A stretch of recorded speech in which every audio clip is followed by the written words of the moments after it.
નેત્રંગ ગામના જાહેર શૌચાલયના અભાવે લોકોને ભારે હાલાકી વેઠવી પડી રહી છે.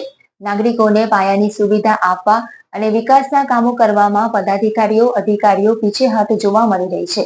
જેને લઈને સુવિધાના અભાવે શૌચક્રિયા માટે ક્યાં જવું તે પેચીદો પ્રશ્ન ઊભો થયો છે. ભરૂચ જિલ્લાના મુખ્ય વેપારી મથક તરીકે નેત્રંગના બજારની ગણના થાય છે. નેત્રંગ તાલુકાના ગામે-ગામ અને આજુબાજુના વિસ્તારમાંથી મોટી સંખ્યામાં રહીશો જીવન જરૂરિયાતની ચીજ વસ્તુઓની ખરીદી અર્થે નેત્રંગના બજારમાં આવતા હોય છે. નેત્રંગ તાલુકા મથકથી અંકલેશ્વર, બુરહાનપુર અને અંબાજી ઉમરગામ 2 રાષ્ટ્રીય ધોરીમાર્ગ પસાર થતા હોવાથી હજારોની સંખ્યામાં વાહન વ્યવહાર ધમધમે છે.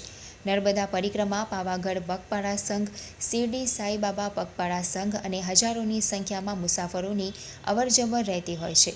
તેવા સંજોગોમાં નેત્રંગ તાલુકા મથકે જાહેર શૌચાલયની સુવિધાના અભાવે શૌચક્રિયા માટે ક્યાં જવું એ એક પેચીદો પ્રશ્ન ઉદ્ભવે છે.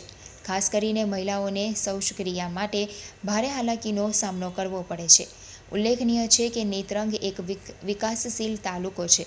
નાગરિકોની પાયાની સુવિધા આપવા અને વિકાસના કામો કરવામાં અધિકારીઓ પીછેહઠ કરતા નથી. તેવા સંજોગોમાં આગામી ટૂંક સમયમાં જ નેત્રંગ તાલુકા મથકે જાહેર શૌચાલયની સુવિધાનું નિર્માણ કરવાની લોક માંગ ઉઠી છે.